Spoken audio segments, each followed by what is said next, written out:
साल 1945, तारीख 5 दिसंबर। कुछ फ्लाइट्स फ्लोरिडा से टेक ऑफ करती है ईस्ट के डायरेक्शन में। सब कुछ एकदम नॉर्मल था, पर उड़ान भरने के 2 घंटे बाद ही मौसम एकदम से ही बिगड़ जाता है और सडनली ये सभी फ़्लाइट्स गायब। फिर इसके कुछ दिनों बाद ही एक और फ्लाइट 13 क्रू मेंबर्स के साथ उन सभी फ़्लाइट्स की खोज में निकलती है, लेकिन फिर ये भी गायब। और जिस एरिया में ये सभी फ़्लाइट्स गायब हुए थे, उस एरिया को आज हम बरमूडा ट्रायंगल कहते हैं। और देखा जाए तो अभी तक टोटल इस एरिया में 100 से भी ज़्यादा शिप और एरोप्लेन गायब हुए हैं। सो फटाफट से आ जाओ फ्रेंड्स, जानते इसके बारे में। बट उससे पहले अपन फैक्ट बॉय नाम याद कर लो, काम आएगा। And let's find out. आज से 500 साल पहले 1492 में क्रिस्टोफर कोलंबस जब नई दुनिया की खोज में निकले थे, उन्होंने बताया कि जब वो इस एरिया से गुजर रहे थे तो सडनली उनका कंपास काम करना बंद कर दिया। और जब उन्होंने अपने जहाज़ से आसमान की ओर देखा तो उनको एक बहुत ही अजीब घटना देखने को मिली। एक लाइट आग के गोले की तरह आसमान से तेज़ी से आ रही थी और फिर वो समुद्र में जाके गिर जाती है। और वहीं से शुरू हुई बरमूडा ट्रायंगल की कहानी। अब सबसे पहले तो ये जानते हैं कि इस एरिया को बरमूडा ट्रायंगल क्यों नाम दिया गया। तो बरमूडा ट्रायंगल अटलांटिक ओशन का एक बहुत ही मिस्टीरियस पार्ट है, जो अमेरिका में फ्लोरिडा से लेके प्यूर्टो रिको तक और वहाँ से बरमूडा कंट्री तक एक ट्रायंगल का शेप बन जाता है। और इसीलिए अटलांटिक ओशन के इस मिस्टीरियस पार्ट को बरमूडा ट्रायंगल नाम दिया गया है। और इस एरिया में आज तक की सबसे बड़ी दुर्घटना एलन ऑस्टिन नाम के जहाज़ के साथ हुई थी।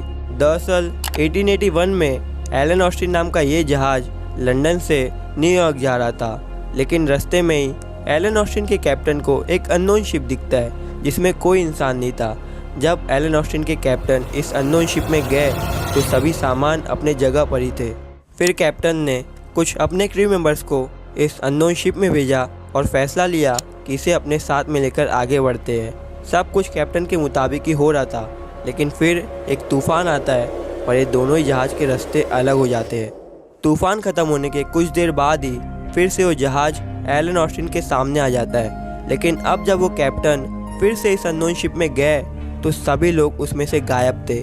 कैप्टन को कुछ समझ में नहीं आ रहा था कि हो क्या रहा है, बट उन्होंने फिर से कुछ नए क्रू मेंबर्स को इस अननोन जहाज़ में भेजा और फिर से साथ में आगे बढ़ने का फैसला लिया। लेकिन फिर से वही सेम घटना रिपीट हुई और इस कहानी को सुनने के बाद लोगों के पैरों तले ज़मीन खिसक गई थी।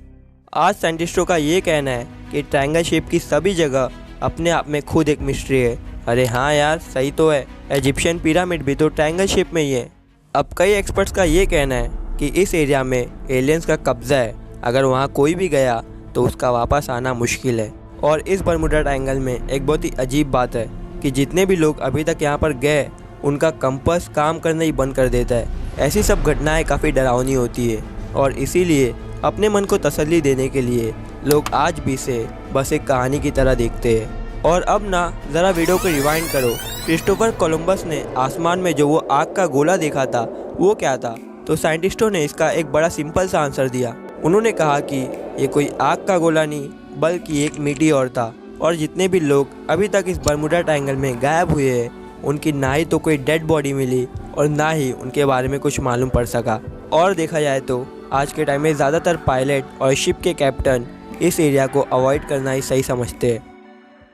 तो अभी के लिए सिर्फ इतना ही, लेकिन उससे पहले अगर वीडियो थोड़ी सी भी इन्फॉर्मेटिव लगी हो तो हाथ जोड़ता हूँ मेरे भाई, लाइक एंड सब्सक्राइब करना मत भूलना। तब तक के लिए जय हिंद।